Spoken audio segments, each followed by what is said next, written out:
Hello viewers, welcome to my channel. আশা করছি তোমরা সবাই ভালো আছো। আজকের এই ভিডিওতে উইলিয়াম ব্লেকের লেখা একটা কবিতা দ্য চিমনি সুইপার নিয়ে আলোচনা করতে বসেছি। তবে এর লাইন বাই লাইন অ্যানালিসিসটাতে যাওয়ার আগে একটা জিনিস জানিয়ে রাখা ভালো, এই যে টাইটেলটা দ্য চিমনি সুইপার, এই টাইটেলে কিন্তু ব্লেক দুখানা মোট কবিতা লিখেছেন। একটা অন্তর্ভুক্ত হয়েছে দ্য সংস অফ ইনোসেন্স, যেটা আজকের পাঠ্য বিষয়, এবং এর পরের দিন আমি যে ভিডিওটা দেবো সেটা হচ্ছে গিয়ে দ্য সংস অফ এক্সপিরিয়েন্স থেকে। প্রথমটি অর্থাৎ দ্য সংস অফ ইনোসেন্সে যেটা রয়েছে সেটা একটু বাল্কিয়ার, একটু সাইজে বড়, মানে তুলনামূলকভাবে। আর যেটা এক্সপিরিয়েন্সে রয়েছে সেটা কিন্তু সাইজে একটু ছোট, একটু কম লাইনের, 12 লাইনের আই থিঙ্ক। তো এই দুটোর মধ্যে পার্থক্য কি, দুটোর মধ্যে কি কন্ট্রাস্ট বা কি দেখানো হয়েছে, দুটোর বিষয়বস্তু কি হঠাৎ করে একই টাইটেলের কেন হলো? এবার একই টাইটেলের হলো বলা যায় এক্ষেত্রে যে প্রথম দিয়ে চিমনি সুইপারটা রয়েছে, আমার কাছে এটা কিন্তু বেশি অ্যাপিলিং মনে হয়েছে। অবভিয়াসলি পরবর্তী যে চিমনি সুইপারটা রয়েছে, এটা এক্সপিরিয়েন্সের অন্তর্ভুক্ত হয়েছে, সেটা তো তার তো রয়েছে, গুণবত্তা রয়েছে, বা তার একটা আলাদা অ্যাপিল রয়েছে। আমার কাছে chimney sweeper from the songs of innocence বেশি ইম্পর্টেন্ট মনে হয়েছে, কারণ এক্ষেত্রে যে আমাদের প্রোটাগনিস্ট রয়েছে বা স্পিকার রয়েছে আমরা বলতে পারি, সে কি করছে, সে সমস্ত কিছু দেখতে পাচ্ছে, তার উপর ঘটে চলা যে অত্যাচারগুলো, কষ্টগুলো, সেইগুলো অত্যাচারগুলো দেখবার পরেও কিন্তু সে কিছু করতে পারছে না। সে সম্পূর্ণ সেই যে অপারেশনটা তার উপরে, তাকে সাবমিট করতে বাধ্য করা হচ্ছে, সে যেন নিজেকে সাবমিট করে দিচ্ছে, কোথায় না এই যে তার উপরে ঘটে চলা যে অন্যায় অত্যাচারগুলো সেইগুলোর কাছে। মানে সত্যিকারের বলতে, তুমি সমস্ত কিছু সহ্য করছো, সহ্য করেও তুমি শেষমেশ কেমন যেন বলতে বাধ্য হচ্ছ আমাদের যে ফোর্স গুলো রয়েছে, আমাদের যে অপ্রেসিভ ফোর্স গুলো আমাদের উপরে, রিলিজিয়ন বলো, সোসাইটি বলো, বা যা বলো, সেইগুলোর কাছে যেন আমরা মাথা নুইয়ে দিচ্ছি যে না, আমার আর কোনো কিছু করবার নেই, আমাকে তো তোমাদের কাছে হাতে পড়তেই হবে, সেই জন্য আমি যেন তোমাদের কাছে নিজেকে বিকিয়ে দিচ্ছি। তো এইটাই হচ্ছে গিয়ে প্রথম যে চিমনি সুইপার অর্থাৎ সংস অফ ইনোসেন্সের। মানে একটা কথা ছিল না, ইনোসেন্স জিনিসটা সত্যিকারের বলতে পেতে গেলে এক্সপিরিয়েন্সের মধ্যে দিয়ে আসতে হয়। যদি চূড়ান্ত ইনোসেন্স যেটা রয়েছে সেটার জন্য কিন্তু এক্সপিরিয়েন্সটা লাগে, তারপরেই ইনোসেন্স হয়। যাই হোক, সেটা পরবর্তীর কথা। কিন্তু এই যে কবিতাটা, এই কবিতাটা কিন্তু এইরকমই, মানে এটার সাথে এবার কি ডিল করছে, মানে এটা কিন্তু বলা যায় ঐতিহাসিক একটা নিদর্শন সেই সময়কার। মোটামুটি ভাবে এটা পাবলিশ হয়েছিল 1789-এ। এবার এইটা কিন্তু সেই সময়কার সমাজচিত্রের একটা জলজান্ত দলিল বলতে পারি।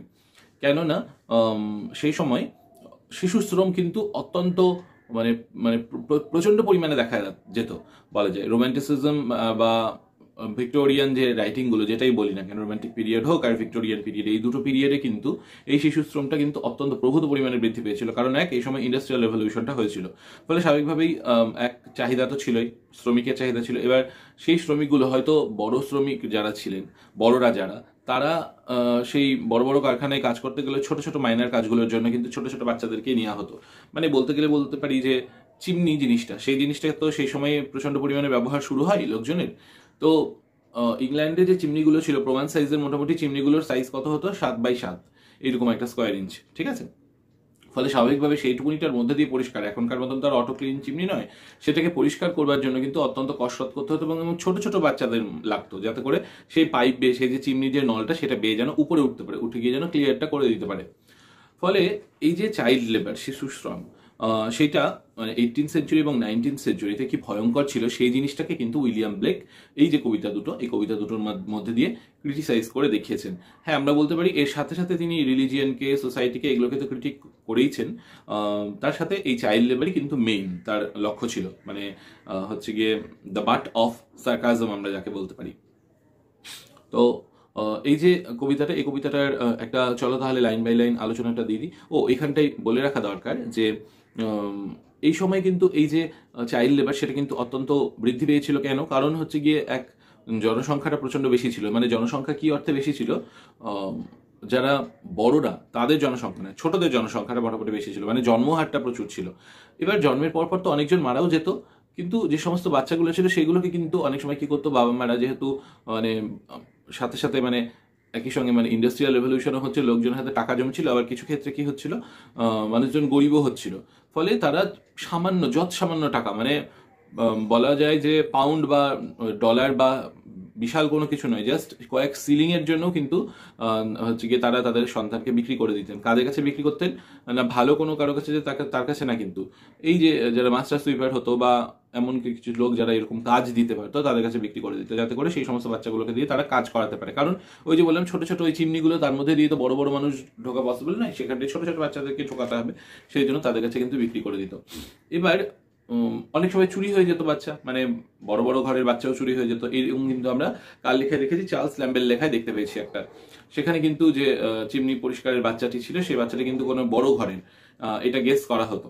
সে কি করছিল, সে এসে একদিন একটা রাজকীয় বিছানা পেয়েছে, সেখানেই ঘুমিয়ে গিয়েছে ঘরটা পরিষ্কার করতে, চিমনিটা পরিষ্কার করতে এসে।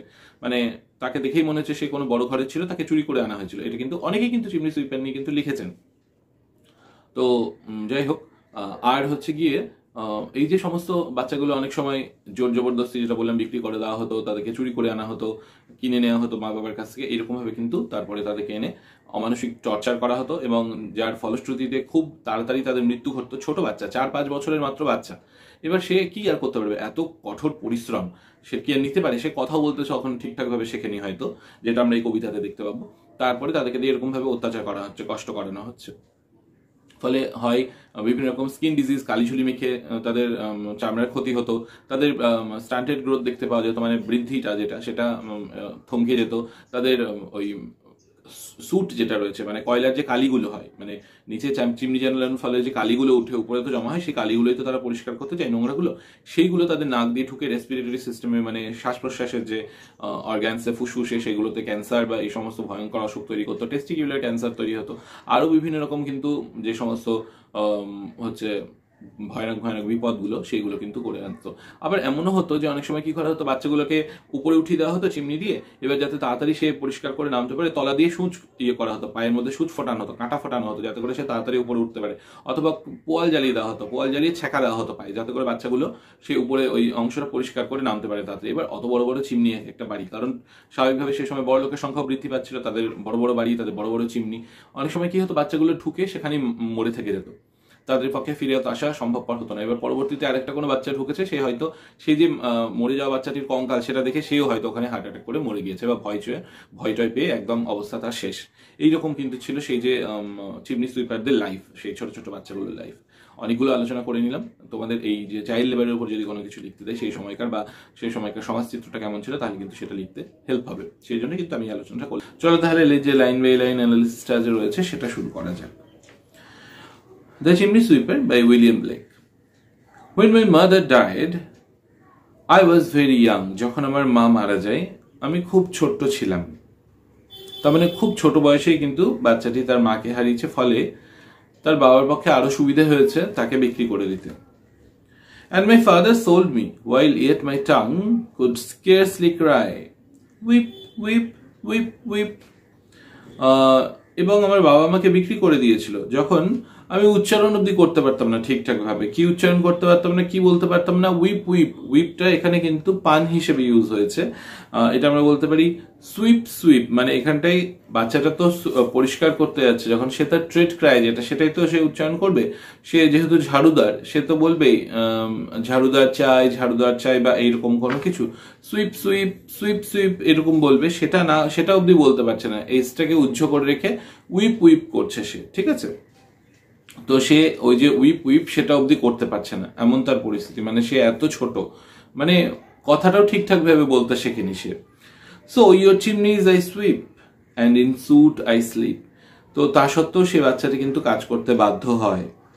সেই জন্য সে বলছে সো ইয়োর চিমনিজ, এই কথাটা দেখো, চিমনির উপরে, তোমাদের চিমনি, আমার না, কিন্তু আমার কাজ নয়, তোমাদের কাজটা আমি করছি, টাকার বিনিময়ে হোক, সামান্য যে টাকা দাও সেটার বিনিময়ে, সেটা আমি করতে বাধ্য হচ্ছি। ইয়োর চিমনিজ আই সুইপ, আমি তোমাদের চিমনিটা পরিষ্কার করছি, এবং ইন স্যুট আই স্লিপ, এবং কালিঝুলি মেখেই আমি ঘুমোতে চলে যাচ্ছি, ক্লান্ত হয়ে আমি ঘুমোতে চলে যাচ্ছি। এইখানে এই যে বললাম, এই যে করুণ রস, এই যে প্যাথোসটা, সেটা কিন্তু এই জায়গাটাতে যে তিনি কি দেখাচ্ছেন, যে এই যে পরিষ্কার করবার কথাটা, মানে এই যে চিমনিটা ক্লিন করবার কথা, সেটা কিন্তু যেন আমরাই যেন বাধ্য করাচ্ছি, সোসাইটি যেন, আমরা যেন সেই সমস্ত ছোট বাচ্চাগুলোকে বাধ্য করছি, এবং তারা সেটা মেনে নিতে বাধ্য হচ্ছে, তারা তার বিরুদ্ধে কোনো কিছু বলতে পারছে না। সংস অফ এক্সপিরিয়েন্সের ক্ষেত্রে আমরা যেটা দেখবো সেখানে কিন্তু সেই যে বাচ্চাটি, সেই বাচ্চাটি বুঝতে পেরে কিন্তু সে সোসাইটিকে অ্যাটাক করছে খানিকটা হলেও, সে কিন্তু কন্ডেম করছে, নিন্দা করছে, কিন্তু এই বাচ্চাগুলো কিন্তু সেই বাচ্চা মানে সেই যে তার উপরে ঘটে চলা অমানসিক অত্যাচার সেটার কিন্তু নিন্দাটা অবধি করতে পারছে না, বা বলা যায় করছে না। Innocence is greater experience. There is little Tom Dacre. এবার স্পিকার কি করছেন, আরেকজনের সাথে আমাদের পরিচয় করিয়ে দিচ্ছেন। সেটা হচ্ছে কি সেই ছোট্ট টম ডেকার। এটা একটা নতুন নিশ্চয়ই কোনো বাচ্চা, মানে তাদের টলি যেটাকে বলে, তাদের দল ছিল। সেই সমস্ত মাস্টার সুইপারদের আন্ডারে অনেকটা ছোট ছোট বাচ্চার দল হতো। তারা বিভিন্ন সময় বিভিন্ন মানে রাস্তায় ঘুরে বেড়াতো এবং বিভিন্ন জায়গায় যাদের বাড়িতে লাগতো সেই বাড়ি থেকে তারা কাজ করতো। তো এখানটায় টম ডেকার বলে একটা বাচ্চা নিশ্চয়ই তাদের দলে অন্তর্ভুক্ত হয়েছে। তো সেইখানে সেই যে ছোট্ট বাচ্চাটি এসছে, who cried when his head that curled like a lamb's back was shaved। মানে কি না, যখন তার মাথাটা চেঁচে ফেলা হয়েছিল, তার চুলগুলো সম্পূর্ণ কেটে ফেলা হয়েছিল, তখন সে খুব কেঁদেছিল, সে যে বাচ্চাটি টম ডেকার। এবার এখানে টম ডেকার কি সেটা হতেই পারে যে কেউ, মানে যে কোনো রামশ্যাম যদুমধু সেই রকমই একটা বাচ্চার নাম, এখানে খুব কমন বাচ্চার নাম টম, সেটা ইউজ করা হলো। বলা হচ্ছে যে তার মাথার চুলগুলো খুব সুন্দর, ল্যাম্পস ব্যাক মানে ভেড়ার পিঠে যে লোমগুলো হয়, কার্লি কার্লি পুরো একদম চুলগুলো, মানে তার যে পশমগুলো সেইটার মতনই সেই তার যে বাচ্চাটার চুলগুলো সেইগুলো কি করা হচ্ছে তার এখানে হোয়েন হিজ হেড বলতে মাথা। এবার অবভিয়াসলি মাথাটা তো আর কোনোদিনও কার্লি হয় না, সেটা কিন্তু চুলগুলো কার্লির কথাই বলা হচ্ছে। সেই চুলগুলো কার্লি চুলগুলো যখন শেভ করে দেওয়া হচ্ছে, ন্যাড়া বানিয়ে দেওয়া হয়েছে তাকে চেয়েছে, সেই বাচ্চাটা কিন্তু খুব কেঁদেছিল। So I said. এবার সেই বাচ্চাটি যেহেতু কাঁদছিল, তাকে আমাদের এই যে শিশু শ্রমিকটি রয়েছে, স্পিকারটা রয়েছে, সে কিন্তু আবার তাকে সান্ত্বনা দিচ্ছে। নিজে একটা ছোট বাচ্চা আর একটা বাচ্চাকে সান্ত্বনা দিচ্ছে, বলছে সো আই সেইড, সেই জন্য আমি ওকে বলেছিলাম, হাস টম টম টম, চুপ কর, কাঁদিস না, never mind it, for when your head's bare you know that the soot cannot spoil your white hair. তোর মাথা যখন টাকলু থাকবে, মানে তোর যখন চুল থাকবে না, তখন ভেবে দেখ ভালো জিনিসটা কি, সে যে কালি পরিষ্কার করতে তুই উঠবি, তখন সে যে কালি ঝুলিগুলো নোংরাগুলো সেগুলো তোর চুলে লাগবে না। তোর যে এত সুন্দর পরিষ্কার সাদা চুল, ব্লন্ড হেয়ার যেটা, সেটা কিন্তু কোনোভাবে ময়লা হবে না, সেটা কিন্তু পরিষ্কারই থাকবে। সেই জন্য তার চুলটাই কেটে দেওয়া হলো। কি দারুণ, তাই না? চুলটা ময়লা হবে না, সেই জন্য আমি চুল কেটে দিচ্ছি। এই যে বাচ্চাদের উপরে ঘটে চলা অন্যায়গুলো, এই জিনিসটা কিন্তু মানে উইলিয়াম ব্লেকের সময় থেকে শুরু করে তার পরবর্তী ভিক্টোরিয়ান এজ, সেইখানটায় কিন্তু প্রচন্ড পরিমাণে বেড়েছিল। সেটা কিন্তু 1900 শতকের শেষ দিকে অবধি কিন্তু চলেছিল বলা যায়। And so he was quiet, and that very night, as Tom was asleeping, he had such a sight.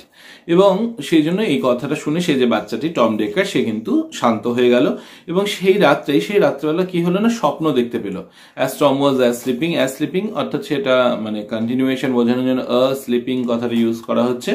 Tom যখন ঘুমিয়েছিল, he had such a sight, সে কি দেখলো, ঘুমিয়ে কি স্বপ্ন দেখলো, দ্য থাউজেন্ডস অফ সুইপার্স, হাজারে হাজারে সুইপার বাচ্চা, ছোট ছোট বাচ্চা, ডিক, জো, নেড অ্যান্ড জ্যাক, মানে এখানে বাচ্চাগুলোর নাম দেওয়া হচ্ছে একটা টম, ডিক অ্যান্ড হ্যারি বা রামশ্যাম যদু এইরকম টাইপের।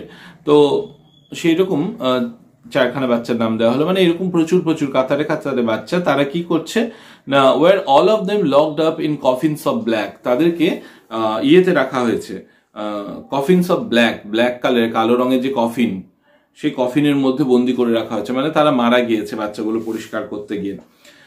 মানে ভবিষ্যৎটা কি হয়, সেই যে কালিঝুলি মেখে কাজ করবার পর আস্তে আস্তে তারা মৃত্যুর কোলে ঢলে পড়ে, সেই জিনিসটাই কিন্তু দেখানো হলো এখানটায়, যে তারা শুয়ে রয়েছে কফিন বন্দি হয়ে। And by came an angel who had a bright key, এবং ঠিক তৎক্ষণাৎ একটা এঞ্জেল এলো, পরি এলো, দেবদূত এলো। এই যে এখানটায় তিনি ধর্মকে টেনে আনছেন। এবং and he open the coffins and set them all free, এবং সেই যে এঞ্জেল সে আসছে, এসে কি করছে, কফিনগুলোকে, সেই যে বাচ্চাদের কফিনগুলোকে, সেগুলোকে খুলে দিচ্ছে এবং সেট দেম অল ফ্রি, তাদেরকে সকলকে মুক্ত করে দিচ্ছে, তারা মুক্ত হয়ে যাচ্ছে সেই বাচ্চাগুলি। এবার then down a green plain leaping লাফিং দে রান, তারপরে তারা কি করছে, গ্রিন প্লেন সেই যে সবুজ প্রান্তরে তারা লিপিং লাফিয়ে বেড়াচ্ছে, লাফিং হাসছে, দে রান, তারা দৌড়ে বেড়াচ্ছে, and wash in a river and shine in the sun, এবং তারা নদীতে স্নান করছে, শাইন ইন দ্য সান, সূর্যের আলোয় নিজেদেরকে মানে উজ্জ্বল আলোতে তারা নিজেদেরকে ধুয়ে নিচ্ছে, যেন আনন্দ করে বেড়াচ্ছে নেকের অবস্থায়। মানে প্রচন্ড পরিমাণে জীবনকে যে যেমন করে ছোট বাচ্চারা আনন্দটা মানে উপভোগ করে থাকে, তারাও কিন্তু সেই রকমই করছে।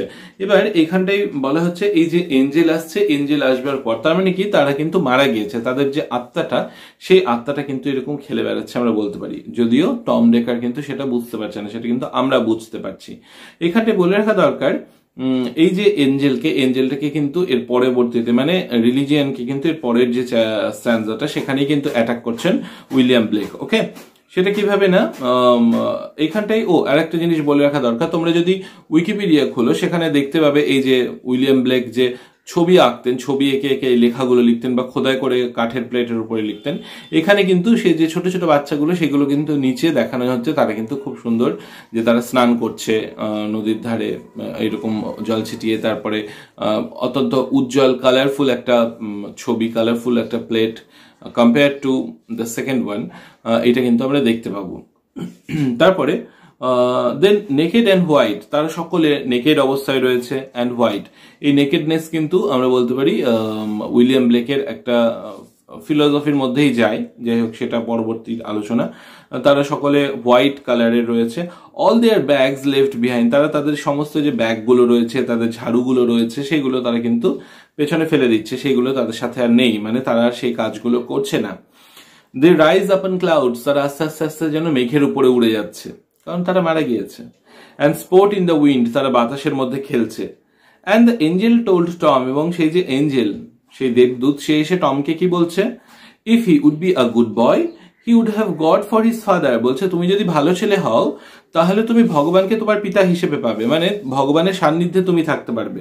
অ্যান্ড নেভার ওয়ান্ট জয়, এবং তোমার আনন্দের কখনোই ঘাটতি হবে না। ওয়ান্ট বলতে এখানে ল্যাক, তোমার জয় মানে আনন্দের কখনোই কোন রকম ল্যাক ঘাটতি ঘটবে না। এবার এখানটায় দেখো সেই যে এঞ্জেল বা দেবদূত আমরা বলতে পারি, মানে ভগবানেরই সমতুল্য, সে এসে কি করছে, শর্ত রাখছে। ভগবান কখনো শর্ত রাখে না। তার মানে এখানে রিলিজিয়ানকে কিন্তু দেখানো হচ্ছে এইরকম ক্রূর ভাবে যে তুমি আমাকে এটা দাও তবে আমি তোমাকে সেটা দেব, তুমি আমার কথা শুনে চলো তবে আমি তোমার কাজ করব, তুমি এই যে কাজগুলো করো, তুমি এই যে ছোট বাচ্চা হলে তো কি হলো, তুমি এই চিমনিটা পরিষ্কার করো তবে তুমি মুক্তি পাবে, তুমি ভালোভাবে থাকতে পারবে। এইখানটাতেই কিন্তু এই লাইনগুলোর মধ্যে দিয়ে কিন্তু উইলিয়াম ব্লেক ধর্মকে ক্রিটিসাইজ করলেন। তো বলছে তোমরা যদি ভালো ছেলে হয়ে থাকো, এবার ভালো মানে কি, ভালোর কিন্তু একটা লিমিটেড, ভালো মানে লিমিটেশন, ভালো কিন্তু তার কোনো লিমিটলেস সেটা কখনোই হতে পারে না। যেটা শয়তান খারাপ সেটাই কিন্তু লিমিটলেস হয়, এটা মনে রাখবে। আমাদেরকে যখন বলা হয় তুমি খুব ভালো ছেলে, তার মানে কিন্তু তোমাকে বেঁধে রাখা হলো, তোমাকে অনেক কিছু ভাবতে হবে, কারণ তোমাকে তোমার সেই যে স্ট্র্যাটাটা সেটা তোমাকে মেনটেন করতে হবে, যে না আমাকে ভালো বলেছে ভালো থাকতে হবে, ফলে তুমি অনেক কিছু করতে পারবে না। কিন্তু তুমি যদি খারাপ হও তোমার কোনো লিমিট থাকবে না, এটা কিন্তু মাথায় রাখবে। যাই হোক, সেটা অন্যদিকে চলে যাচ্ছি। তো এখানটাতে এই যে গুড হতে বললো, তার মানে কিন্তু তাকে একটা জায়গায় বেঁধে দিল যে তোমাকে এইগুলো করতে তুমি বাধ্য, নইলে তুমি ভগবানকে পাবে না, তুমি যতই যা করো না কেন। অ্যান্ড সো টম অ্যাওক, এবং এর পরে টম কি হচ্ছে, টম ঘুম থেকে উঠছে, মানে তার স্বপ্ন সে দেখছিল। And we rose in the dark, এবং তারাও সকলে যারা স্পিকার আমাদের, তিনিও উঠছেন, তিনিও সকালবেলা উঠে যাচ্ছেন ঘুম থেকে, মানে ভোর থাকতে থাকতে, রাত্রি থাকতে থাকতে, ইন দ্য ডার্ক, রাত্রিবেলাতেই প্রায়। And got with our bags and our brushes to work, আমরা কি করছি, আমাদের ঝাড়ু নিয়ে নিচ্ছি, আমাদের ব্যাগগুলো সেটা নিয়ে নিচ্ছি, নিয়ে কাজে বেরিয়ে পড়ছি। কারণ রাত্রিতে বেরিয়ে পড়তে হবে, কারণ আগে যে যাবে সে আগে কাজ পাবে স্বাভাবিকভাবেই, কারণ যত দেরি করে যাবে তত কাজের পরিমাণ কমে যাবে, তার ইনকামের পরিমাণটাও কমে যাবে। দো দ্য মর্নিং ওয়াজ কোল্ড, যদিও সকালটা বেশ ঠান্ডা ছিল, Tom was happy and worm. এইরকম একটা ভিশন দেখবার পর, একটা স্বপ্ন দেখবার পর সে কিন্তু যথেষ্ট ওয়ার্ম এবং আনন্দিত ছিল যে সে ভালো কাজ করবে, তাহলে ভালো রেজাল্ট হবে তার। এরপরে so if all do their duty they need not fear harm, সেই জন্য বলছে এই জায়গাটাই দেখো একটা মোরালিটি দিয়ে শেষ হচ্ছে। এবার এখানটাই অ্যাটাক করবার পর তাহলে কি উইলিয়াম ব্লেক এখানটাই খানিকটা ফেবল টাইপের করে দিলেন, মোরাল এনে দিলেন বা ধর্মকে সাপোর্ট করলেন, বললেন যে তাহলে যে যার যার যেটা ডিউটি সেটা যদি করো তাহলে কারো কোনো কিছু ভয় পাওয়ার দরকার নেই। তাহলে কি তিনি একবার অ্যাটাক করলেন, একবার সাপোর্ট করলেন? না, আমরা বলতে পারি এটা তিনি সার্কাজম ইউজ করলেন, যে তোমরা তোমাদের ডিউটি করতে থাকো, তাহলে তোমার কোনো ভয়ের কারণ নেই। তো হতেই পারে সেটা সার্কাজম তিনি ইউজ করেছেন। তো কবিতাটা এখানেই শেষ হচ্ছে। আশা করছি তোমাদের বোঝাতে পেরেছি কিছুটা হলেও। যদি ভালো লেগে থাকে প্লিজ লাইক করো, বন্ধুদের সাথে শেয়ার করো। আর যে পরবর্তী চিমনি সুইপারটা রয়েছে, যেটা সংস অফ এক্সপিরিয়েন্স থেকে, সেটা নেক্সট ভিডিওতে আমি আলোচনা করে দেবো। ততক্ষণের জন্য তোমরা সকলে ভালো থেকো। বাই।